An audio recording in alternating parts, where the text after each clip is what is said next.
ಇತ್ತೀಚಿನ ಸಂಚಿಕೆಗಳನ್ನು ಜಾಹೀರಾತಿನ ಕಿರಿಕಿರಿ ಇಲ್ಲದೆ ನೋಡಿ.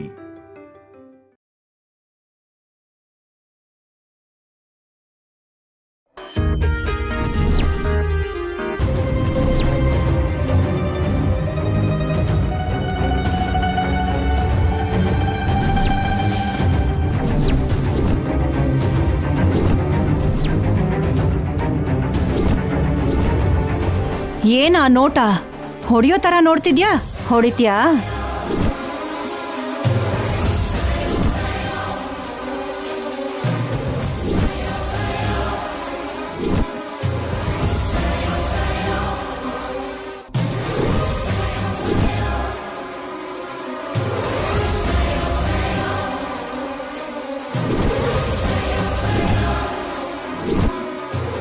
ಇವಾಗ ಅತ್ತಿಗೆ ಕಪಾಳಕ್ಕೆ ಸರಿಯಾಗಿ ಬೀಳುತ್ತೆ.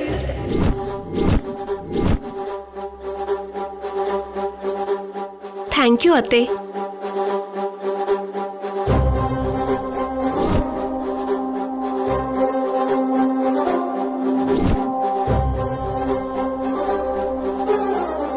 ರಾತ್ರಿನೇ ಹೇಳ್ಬೇಕಿತ್ತು. ಆಯಾಸ ಆಗಿದ್ರಿಂದ ನಿದ್ದೆ ಮಾಡ್ಬಿಟ್ಟೆ. ಅದಕ್ಕೆ ಇವಾಗ ಹೇಳ್ತಿದ್ದೀನಿ.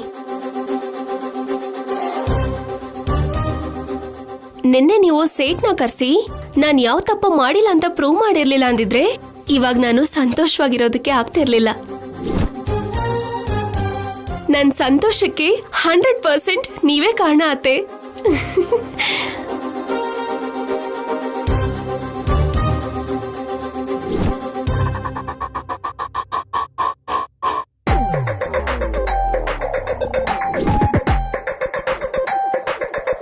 ಇಷ್ಟು ದಿನ ನನ್ನ ಅತ್ತೆಗೆ ಇಷ್ಟ ಆಗಲ್ಲ ಅಂತ ಅನ್ಕೊಂಡಿದ್ದೆ. ಆದ್ರೆ ನಿಮ್ ಮನ್ಸಲ್ಲಿ ಎಲ್ಲೋ ಒಂದ್ ಮೂಲೆಯಲ್ಲಿ ನನ್ ಮೇಲೆ ಪ್ರೀತಿ ಇದೆ. ಅದಕ್ಕೆ ನಿಮ್ಗೆ ಸರ್ಪ್ರೈಸ್ ಗಿಫ್ಟ್ ನ ಪ್ಲಾನ್ ಮಾಡಿದ್ದೀನಿ. ಇವಳೇನು ಸೀನ್ ಪೂರ್ತಿ ರಿವರ್ಸ್ ಮಾಡ್ಬಿಟ್ಲು.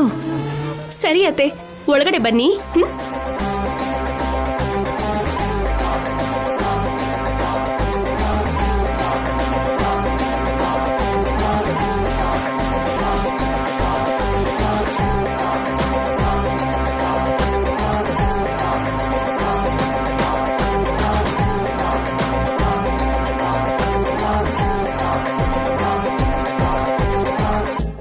ಅತ್ತಿಗೆ, ಅವಳ ನೆಕ್ಸ್ಟ್ ಸ್ಕೆಚ್ ಏನಿರ್ಬೋದು ಅತ್ತಿಗೆ?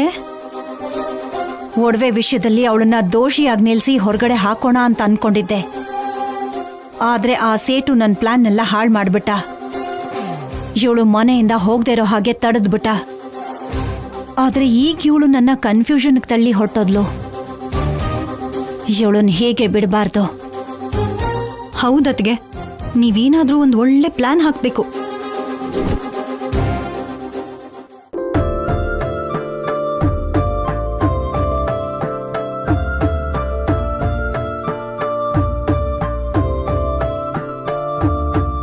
ಬಾ ದಮಯಂತಿ. ಅಬ್ಬಬ್ಬಬ್ಬಾ, ನಿಮ್ಗೆ ಯಾಕೆ ಇಷ್ಟ ಅವಸರ ಅಂತ ನನ್ಗೆ ಅರ್ಥ ಆಗ್ತಿಲ್ಲ. ಪೂಜೆ ಆಗ ಹೋಗುತ್ತೆ, ನಿನ್ ಬಾ ಮೊದ್ಲು ಹೇಳ್ತೀನಿ.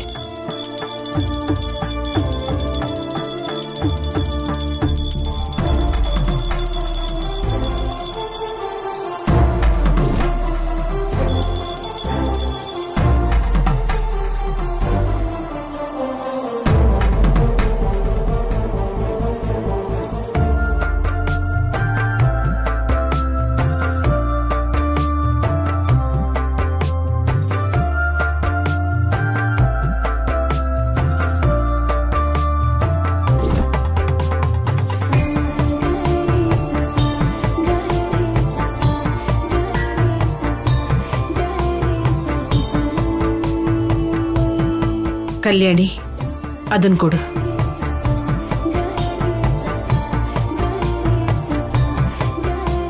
ಈ ಸೀರೆನ ಅಜ್ಜಿನೂ ಅನುಪಮಮ್ಮನೂ ಒಟ್ಟಿಗೆ ನೇಯ್ದಿದ್ದಾರೆ. ಸಾಧಾರಣವಾಗಿ ಇಂಥ ಸೀರೆನ ನಮ್ಮ ಮನೆ ಕಡೆಯಿಂದ ಅಮ್ಮನವರಿಗೆ ಹರಕೆ ರೂಪದಲ್ಲಿ ಕೊಡ್ತೀವಿ.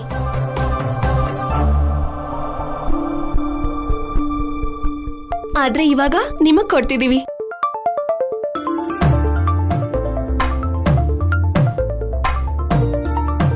ಇವ್ರು ಯಾವಾಗ್ಲೂ ಎಣ್ಣೆ ಸೀಗೆಕಾಯಿ ತರ ಇರೋರು ಇವತ್ ನೋಡಿದ್ರೆ ಇಷ್ಟು ಪ್ರೀತಿ ತೋರಿಸ್ತಿದ್ದಾರಲ್ಲ, ಏನ್ ಕಥೆ? ನನಗ್ ಗೊತ್ತಿಲ್ಲದೆ ರಾತ್ರಿ ಏನಾದ್ರೂ ಆಯ್ತಾ? ನಿಮ್ ಮನ್ಸಲ್ಲಿ ಯಾಕೆ ಇದನ್ ಕೊಡ್ತಿದೀವಿ ಅಂತ 1000 ಪ್ರಶ್ನೆಗಳು ಹುಟ್ಕೋತಿರ್ಬೋದು. ಆದ್ರೆ ಕಾರಣ ಮಾತ್ರ ಒಂದೇ ಅತ್ತೆ.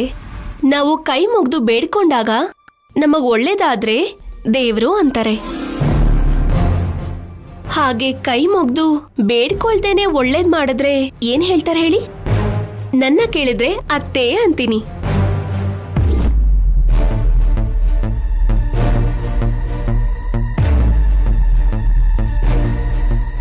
ಇವಳೇನು ಓವರ್ ಆಗಿ ಡೈಲಾಗ್ ಹೊಡಿತಾ ಇದ್ದಾಳೆ. ಅಯ್ಯೋ ಅಯ್ಯೋ, ನಾನು ನೋಡ್ತಿರೋದು ನಿಜನಾ? ಇವರೆಲ್ಲರೂ ಒಂದಾಗೋದ್ರಾ ಹೇಗೆ? ಇದೆಲ್ಲ ನಾನ್ ನಿಮಗ್ ಹೇಳ್ತಾ ಇದ್ರೆ ನಿಮಗ್ ಓವರ್ ಅನ್ನಿಸ್ಬೋದು ಅತ್ತೆ.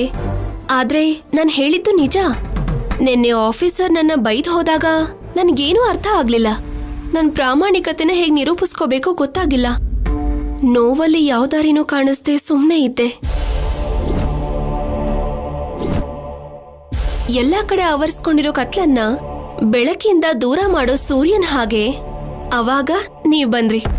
ಸೇಟುನ ಕರ್ಕೊಂಡ್ ಬಂದ್ರಿ.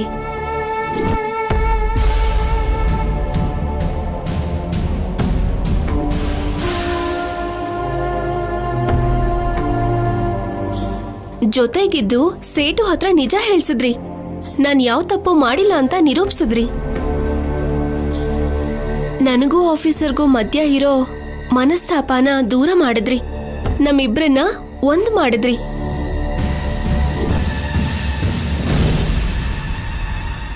ಇವತ್ತು ಮನೆ ಇಷ್ಟು ನೆಮ್ಮದಿಯಾಗಿದೆ ಅಂದ್ರೆ ಅದಕ್ಕೆ ಕಾರಣ ನೀವೇ.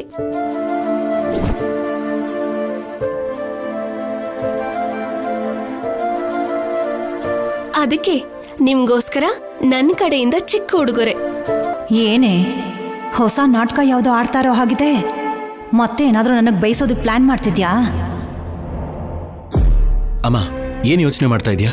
ನಿನ್ ತವ್ರ ಮನೆಯಿಂದ ಅರಿಶಿನ ಕುಂಕುಮ ಸೀರೆ ಕೊಟ್ಟಿದ್ದಾರೆ. ಬೇಡ ಅನ್ಬೇಡಮ್ಮ, ತಗೋ. ನಿನ್ನ ಹತ್ರ ನಾನು ಕೆಟ್ಟೋಳಾಗೋದು ನನಗಿಷ್ಟ ಇಲ್ಲ ಕಣೋ, ಅದಕ್ಕೆ ತಗೋತಾ ಇದ್ದೀನಿ.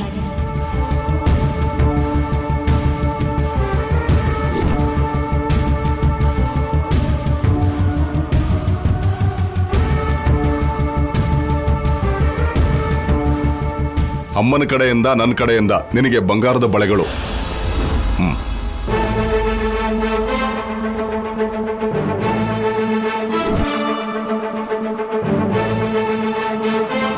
ಬೆಳಗ್ಗೆ ಎದ್ದಾಗಿಂತನೂ ಎಲ್ಲರನ್ನೂ ಬೈತಾನೇ ಇದ್ರು. ಅಂಥದ್ರಲ್ಲಿ ಅತ್ತಿಗೆಗೆ ಏನೂ ಕೇಳ್ದೇನೆ ಗಿಫ್ಟ್ ಕೊಡ್ತಿದ್ದಾರೆ. ನಾನು ಕೇಳಿದ್ರು ಕೊಡಲ್ಲ. ಈ ಅನ್ಯಾಯನ ನನ್ನ ಕೈಲಿ ನೋಡೋಕ್ಕಾಗ್ತಿಲ್ಲ. ಛೆ, ನನ್ನ ಕಡೆಯಿಂದ ಒಂದು ಚಿಕ್ಕ ಗಿಫ್ಟ್. ಏನಾಗಿದೆ ಇವ್ರಿಗೆಲ್ಲ? ಇವ್ರ ಪ್ಲಾನ್ ಏನು ಅಂತಾನೆ ಅರ್ಥ ಆಗ್ತಿಲ್ವಲ್ಲ. ಮಾವಯ್ಯ, ನೀವ್ಯಾಕೆ ಅತ್ತೆಗೇನು ಗಿಫ್ಟ್ ಕೊಟ್ಟಿಲ್ಲ?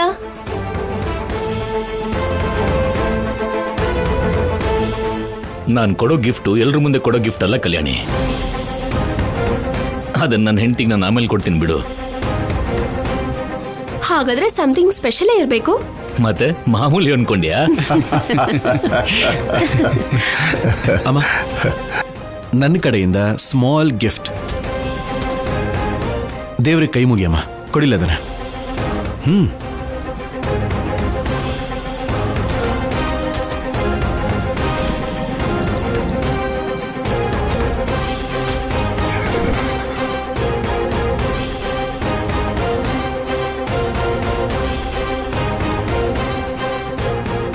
ನಾನಿದ್ದೀನಿ ಬಿಡಿಯತ್ತೆ. ಯಾವ ಅಪಶಕ್ನ ಆಗ್ಲಿ, ಯಾವ ಅಶುಭ ಆಗ್ಲಿ ಆಗೋದಕ್ಕೆ ನಾನು ಬಿಡಲ್ಲ. ನಾವೆಲ್ಲರೂ ಯಾವಾಗ್ಲೂ ಸಂತೋಷವಾಗೇ ಇರ್ತೀವಿ.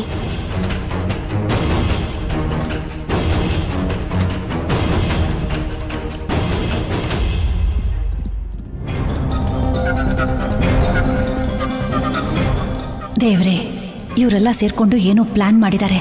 ಅದೇನು ಅಂತ ನನ್ಗೆ ಅರ್ಥ ಆಗ್ತಾ ಇಲ್ಲ. ಕಲ್ಯಾಣಿನ ಮನೆಯಿಂದ ಆಚೆ ಹಾಕ್ಬೇಕು ಅಂತ ಸೇಟುನ ಮನೆಗೆ ಕರೆಸ್ದೆ. ಆ ವಿಷಯ ಎಲ್ರಿಗೂ ಗೊತ್ತು. ಆದರೆ ಏನೋ ನಾಟಕ ಆಡ್ತಾ ಇದ್ದಾರೆ. ನನಗೆ ಗಿಫ್ಟ್ಗಳನ್ನ ಕೊಡ್ತಾ ಇದ್ದಾರೆ. ಏನೇ ಆದರೂ ಸರಿ, ಈ ಕಲ್ಯಾಣಿ ಕೈಗೆ ಯಜಮಾನಿಕೆ ಹೋಗೋದಕ್ಕೆ ಬಿಡಬಾರ್ದು. ಸಾಧ್ಯ ಆದರೆ ಆದಷ್ಟು ಬೇಗ ನನ್ನ ಮಗನೇ ಕಲ್ಯಾಣಿ ಕುತ್ತಿಗೆ ಹಿಡಿದು ಆಚೆ ಹಾಕೋ ಹಾಗೆ ಒಂದು ಒಳ್ಳೆ ಅವಕಾಶನ ನನಗೆ ಕೊಡು.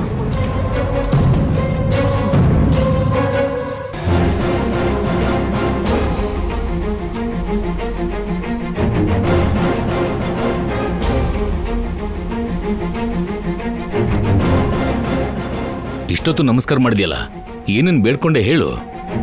ಮೊದ್ಲೇ ಹೇಳಿದ್ರೆ ಅದು ನಡೆಯಲ್ಲ ಅಂತಾರೆ. ನಡೆದ ಮೇಲೆ ಹೇಳ್ತೀನಿ ಬಿಡಿ.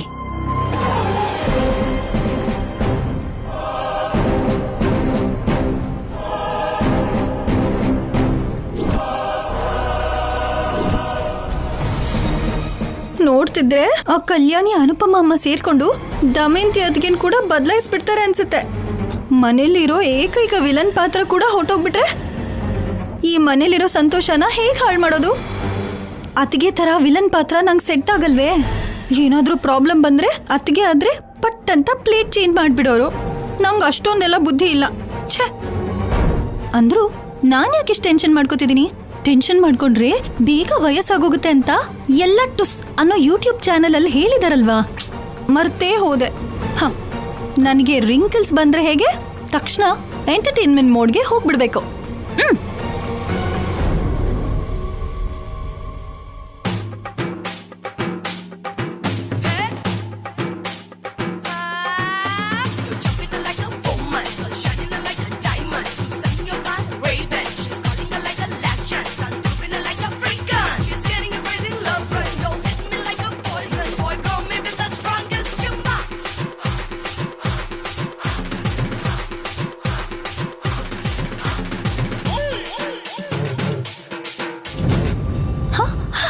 ಸಾಂಗ್ ಯಾಕೆ ನಿಂತೋಯ್ತು?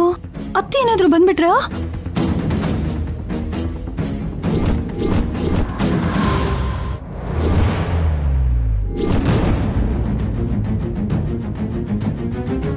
ನೀವಾ? ಏನೇ ಹೆಂಡ ಕುಡ್ದಿರೋ ಕೋತಿ ಹಾಗೆ ಹುಚ್ಚುಚ್ಚಾಗಿ ಹಾಡಾಕೊಂಡು ಕುಣಿತಾ ಇದೆಯಲ್ಲೇ, ಏನೇ ಆಗಿದೆ ನಿನ್ಗೆ? ಚಿಚಿ, ಯಾಕ್ರಿ ಹಾಗೆ ಹೇಳ್ತೀರಾ? ಅಷ್ಟೇ ಬಿಡಿ. ನಮ್ ಹತ್ರ ಇರೋವರೆಗೂ ಕೋಹಿನೂರ್ ವಜ್ರ ಬೆಲೆ ಕೂಡ ಗೊತ್ತಾಗಲ್ವಂತೆ. ಯಾರೋ ಬಂದು ದೋಚ್ಕೊಂಡು ಹೋದ್ಮೇಲೆನೆ ಗೊತ್ತಾಗೋದು.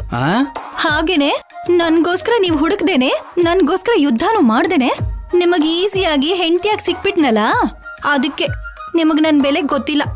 ಆದ್ರೂ ನನ್ ಸ್ಕಿನ್ ಟೋನ್ ಮುಂದೆ, ನನ್ ಡ್ಯಾನ್ಸ್ ಮುಂದೆ ಆ ತಮ್ಮನ್ನೂ ಮ್ಯಾಚ್ ಮಾಡಕ್ಕಾಗಲ್ಲ, ಗೊತ್ತಾ? ಈ ಮಾತನ್ ಕೇಳ್ತಿದ್ದಾಗೇನೆ ತಮ್ಮನ್ನ ಫ್ಯಾನ್ಸ್ ಅರ್ಧ ಸತ್ತೋಗಿರ್ತಾರೆ. ಅಲ್ಲ, ನೀನ್ ಯಾಕೆ ಹೀಗೆ ಕುಣಿತಿದ್ದೆ? ಸ್ಟ್ರೆಸ್ ಕಮ್ಮಿ ಮಾಡ್ಕೋತಿದೀನ್ರಿ. ಬರ್ತಾ ಬರ್ತಾ ನೀನು ಕೂಡ ನಮ್ಮ ಅಕ್ಕನ ಹಾಗೆ ಆಗ್ತಿದ್ಯಾ ಅಂತ ಆಯ್ತು. ಅಲ್ಲೆಲ್ಲರೂ ಪೂಜೆ ಮಾಡ್ತಿದ್ರೆ ನೋಡಿ ಸಹಿಸ್ಕೊಳಕ್ಕಾಗದೆ ಇಲ್ಲಿಗೆ ಬಂದೆ ಅಂತ ಆಯ್ತು. ಏನ್ ಮಾಡ್ಬೇಕಿತ್ ನಾನು? ಯಾವಾಗ್ಲೂ ಎಲ್ಲ ವಿಷಯದಲ್ಲೂ ಮೊದಲನೇ ಆದ್ಯತೆ ಆ ಕಲ್ಯಾಣಿ ಅನುಪಮ ಅಮ್ಮಗೆ ಕೊಡ್ತಾರಲ್ವಾ? ನನ್ಗೆ ಯಾರು ಕೇರೆ ಮಾಡಲ್ಲ. ಅದಕ್ಕೆ ಅಲ್ಲೇ ಇದ್ದು ದುಃಖ ಪಡೋ ಬದಲು ಇಲ್ಲೇ ಇದ್ದು ನನ್ ಸಂತೋಷನ ಹುಡುಕೋತಿದ್ದೀನಿ. ನಮ್ ವರ್ತನೆಯಿಂದ, ನಮ್ ನಡವಳಿಕೆಯಿಂದ ನಮ್ ಕ್ಯಾರೆಕ್ಟರ್ ಡಿಸೈಡ್ ಆಗತ್ತೆ. ಎಲ್ರಿಗೂ ಒಳ್ಳೇದನ್ನೇ ಕೇಳ್ಕೊ. ನಿನಗೂ ಕೂಡ ಕಲ್ಯಾಣಿ ಅನುಪಮ ಅಮ್ಮನಿಗೆ ಕೊಟ್ಟ ಹಾಗೆ ಇಂಪಾರ್ಟೆನ್ಸ್ ಕೊಡ್ತಾರೆ. ಆಗ ಜವಾಬ್ದಾರಿ ಕೊಡೋದಷ್ಟೇ ಅಲ್ಲ, ದೊಡ್ಡ ಸನ್ಮಾನ ಕೂಡ ಮಾಡ್ತಾರೆ. ಅದ್ ನಡೀದಿರೋ ಕೆಲ್ಸ ಬಿಡ್ರಿ. ನಾನ್ ಒಳ್ಳೆತನ ನಿಮಗೆ ಯಾವತ್ತಿಗೂ ಅರ್ಥ ಆಗಲ್ಲ. ನಾನಂದ್ರೆ ಅತ್ತೆಗೆ ಯಾವಾಗ್ಲೂ ಆಗಲ್ಲ.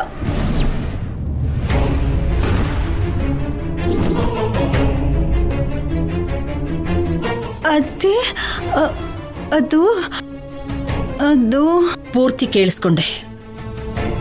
ಹಾಗಾದ್ರೆ ಸತ್ತೆ. ಪೂಜೆ ಮಧ್ಯದಲ್ಲಿ ಬಂದಿದ್ದು ಅಲ್ದೆ ದೊಡ್ಡ ಶಬ್ದ ಬರೋ ಹಾಗೆ ಹಾಡ್ ಹಾಕೊಂಡು ಇಲ್ಲಿ ತೈತಕ ಕುಣಿತಿದ್ಯಾ? ಇವಾಗ ಏನ್ ಶಿಕ್ಷೆ ಕೊಡ್ತೀರಾ ಅತ್ತೆ? 100 ಬಸ್ಕಿ ಹೊಡೆದು 1 ಗಂಟೆ ಕುಕ್ಕರ್ ಗಾಲಲ್ಲಿ ಕೂತ್ಕೋ.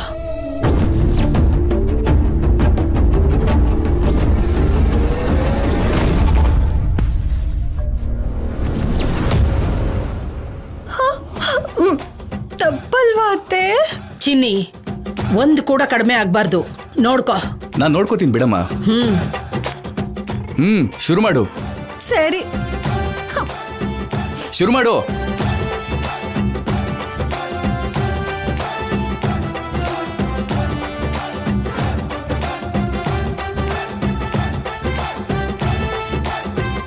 ಅಮ್ಮ, ನನ್ ಮೊಣಕಾಲು.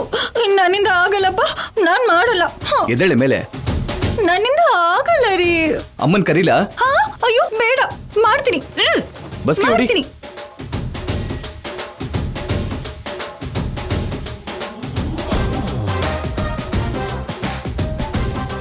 ಒಬ್ಬ ನೋವು. ಏನ್ ಅಷ್ಟು ಬೇಗ ಮಂಚ ಹತ್ತಿದೆ? ಕುರ್ಚಿ ತರ ಯಾರು ಕೂತ್ಕೋತಾರೆ? ನಿಮ್ಮಮ್ಮ ಮೀನಾಕ್ಷಮ್ಮ ಬಂದ್ ಮಾಡ್ತಾಳಾ? ಅಬ್ಬಾ ಅಮ್ಮ ನನ್ನಿಂದ ಆಗಲ್ಲ ರೀ. ಅಮ್ಮ ನನ್ ಗಂಡ ಬಂಗಾರ ಅಲ್ವಾ? ಆಹಾ Please. ಅಮ್ಮ ಅಮ್ಮ ಇರ್ರಿ. ಹೊಡಿ, ಬಸ್ಗೆ ಹೊಡಿ. ಮಾಡ್ತೀನಿ. ಏನಂದ್ರೆ ಸರಿಯಾಗಿ ಮಾಡು. ಅಯ್ಯೋ ಸ್ವಲ್ಪ ಕೆಳಗೆ ಕೂತ್ಕೋ. ಹಾ ಇನ್ನು ಕೆಳಗೆ. ಅಯ್ಯೋ ಇದೇಳಿ ಮೇಲೆ. ಏನ್ರಿ?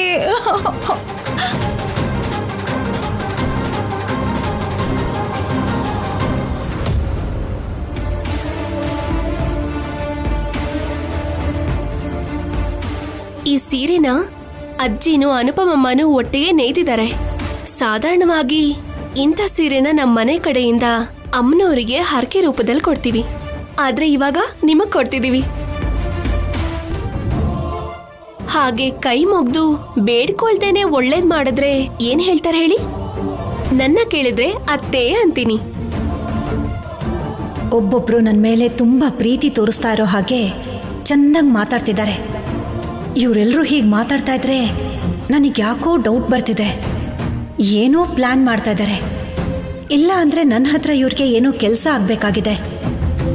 ಗಿಫ್ಟು ಸೀರೆ ಅಂತ ನನಗೆ ಬೆಣ್ಣೆ ಹಚ್ಚುತ್ತಾ ಇದ್ದಾರೆ. ಇಂಥ ನಾಟಕಗಳನ್ನ ನಾನು ಎಷ್ಟಾಡಿಲ್ಲ.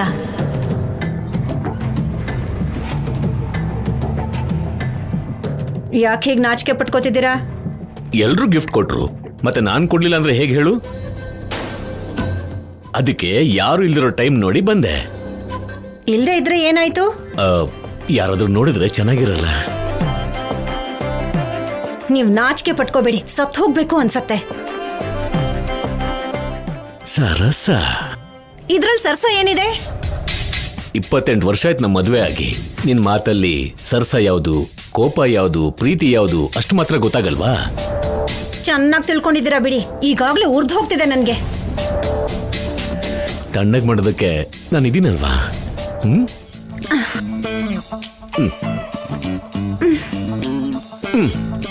ಅಬ್ಬಾ ಜರ್ಗೋದಿಕ್ಕೆ ಇನ್ನ ಜಾಗ ಇಲ್ಲ. ನೀವ್ ಅಂಟ್ಕೊಳ್ದೆ ಸ್ವಲ್ಪ ದೂರ ಕೂತ್ಕೊಳ್ಳಿ. ನಾನ್ ಬೇರೆಯವನಲ್ವೇ, ನಿನ್ ಗಂಡ. ಆದ್ರೆ ಏನಾಯ್ತು, ಸ್ವಲ್ಪ ದೂರನೇ ಕೂತ್ಕೊಳ್ಳಿ. ನನ್ ಮೇಲೆ ಕೋಪನಾ? ಸಾರಿ ಡಾರ್ಲಿಂಗ್. ಡಾರ್ಲಿಂಗಾ? ಇದೇನ್ ಹೊಸ ಹೆಸರು? ಪ್ರೀತಿ ಜಾಸ್ತಿ ಆಗಿದೆ, ಅದ್ರಲ್ಲೂ ಗಿಫ್ಟ್ ಕೊಡ್ತಾ ಇದೀನಲ್ವಾ, ಚೆನ್ನಾಗಿರುತ್ತೆ ಅಂತ ಕರ್ದೆ. ಅವಾಗಿಂದ ಗಿಫ್ಟು ಗಿಫ್ಟು ಅಂತಿದ್ದೀರಾ. ಏನು ನೀವು ತಂದಿರೋ ಗಿಫ್ಟು? ನಿನ್ ಕಣ್ ಮುಚ್ಕೊಂಡ್ರೆ ಕೊಡ್ತೀನಿ. ಇವ್ರ ವರ್ತನೆ ಸ್ವಲ್ಪ ವಿಚಿತ್ರವಾಗಿದೆಯಲ್ಲ. ಕಣ್ಮುಚ್ಕೋ. ಗಿಫ್ಟ್ ಕೊಡೋದಕ್ಕೂ ಕಣ್ಮುಚ್ಕೊಳ್ಳೋದಕ್ಕೂ ಏನ್ರಿ ಸಂಬಂಧ? ನೀನ್ ನೋಡ್ತಾ ಇದ್ರೆ ನನಗ್ ಕಷ್ಟ ಆಗುತ್ತೆ. ಕೊಡೋದಾದ್ರೆ ಕೊಡಿ, ಇಲ್ಲ ನೀವೇ ಇಟ್ಕೊಳ್ಳಿ. ಬೇಜಾರಾಯ್ತಾ? Sorry darling. ತಗೋ ಗಿಫ್ಟು. ಇಷ್ಟು ಹೊತ್ತು ಸತಾಯಿಸಿದ್ರಿ, ಅಂಥದ್ದೇನಿದೆ ಇದ್ರಲ್ಲಿ?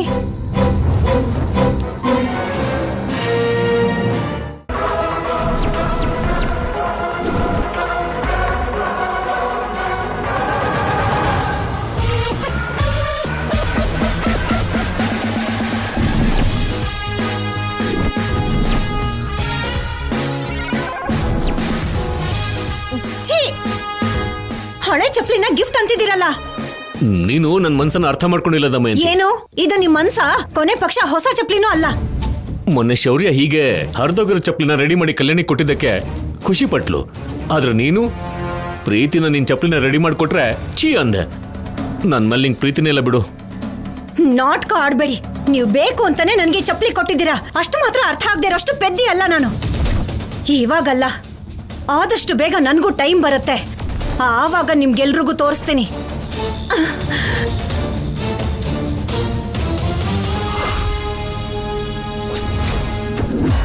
ಯಾಕ್ ಮಾವ ಅತ್ತೆ ಮೇಲ್ ಕೋಪ ಮಾಡ್ಕೊಂಡ್ರಿ? ಅತ್ತೆನ ಪ್ರೀತಿಯಿಂದ ಬದಲಾಯಿಸ್ಬೇಕಂತ ನಾವೆಲ್ಲ ಪ್ಲಾನ್ ಮಾಡ್ಕೊಂಡೇ ಮಾಡ್ತಿರೋದಲ್ವಾ? ಯಾಕೆ ಹೀಗ್ ಮಾಡಿದ್ರಿ? ದಮಯಂತಿ ಬದಲಾಗಲ್ಲಮ್ಮ. ಅಷ್ಟಕ್ಕೂ ಎಲ್ರು ಅಷ್ಟು ಪ್ರೀತಿಯಿಂದ ಮಾತಾಡಿದ್ವಿ ಅಲ್ವಾ? ಏನಾದ್ರೂ ಬದಲಾದ್ಲೇನೋ ಅನ್ಕೊಂಡೆ. ಬದಲಾಗ್ದೇನೆ ಏನೋ ಪಿತೂರಿ ಮಾಡ್ಬೇಕು ಅಂತ ಯೋಚನೆ ಮಾಡ್ತಿದ್ದಾಳೆ. ಅದಕ್ಕೆ ಹೀಗ್ ಮಾಡಿದ್ನಮ್ಮ. ಒಳ್ಳೆ ಮನ್ಸಿದ್ರೆ ನಾವ್ ಹೇಳೋ ಅಗತ್ಯನೇ ಇರಲ್ಲ. ಚಿಕ್ಕ ಸಂದರ್ಭ ಬಂದ್ರು ತಕ್ಷಣ ಬದಲಾಗ್ಬಿಡ್ತಾರೆ. ಆದ್ರೆ ನಿಮ್ಮ ಮತ್ತೆ ಸತ್ರು ಬದಲಾಗಲ್ಲಮ್ಮ. ಇಲ್ಲ ಮಾವಯ್ಯ, ಬದ್ಲಾಗ್ತಾರೆ. ನಿನ್ನಿಷ್ಟ ಕಲ್ಯಾಣಿ, ನಾನು ಹೇಳೋದ್ನೇ ಹೇಳ್ದೆ ಅಷ್ಟೇ. ಮಾವಯ್ಯ,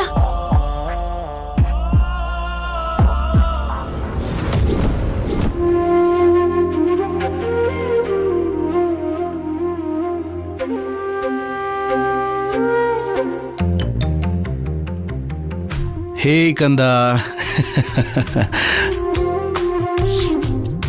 ಏನ್ ಕಂದ ಹಾಗೆ ನೋಡ್ತಾ ಇದೀಯಾ? ಓ, ಯೂನಿಫಾರ್ಮಾ? ಇಷ್ಟಾದ್ರೆ ಸೂಪರ್. ನಾಳೆ ನೀನ್ ದೊಡ್ಡವನಾದ್ಮೇಲೆ ನನಗಿಂತ ದೊಡ್ಡ ಪೊಲೀಸ್ ಆಫೀಸರ್ ಆಗ್ಬೇಕು, ಸರಿನಾ? ಆದ್ರೂ ಯಾಕೋ ನೀನು ಈ ನಡುವೆ ನಿಮ್ಮಮ್ಮನಿಗೆ ತುಂಬಾ ಟಾರ್ಚರ್ ಕೊಡ್ತಿದ್ಯಂತ? ನಿಮ್ಮಮ್ಮನ ಹತ್ರ ಬಿಟ್ರೆ ಬೇರೆ ಯಾರ ಹತ್ರನೂ ಇರೋದಿಲ್ವಂತೆ? ನಿನ್ ಮೇಲೆ ಕಂಪ್ಲೇಂಟ್ಸ್ ಯಾಕೋ ಜಾಸ್ತಿ ಆಗ್ತಾ ಇದೆ. ಅವಾಗವಾಗ ನಿಮ್ಮ ಅಜ್ಜಿ ಹತ್ರನೂ ಇದ್ದು ಆಡ್ಕೋಬೋದಲ್ವೇನೋ?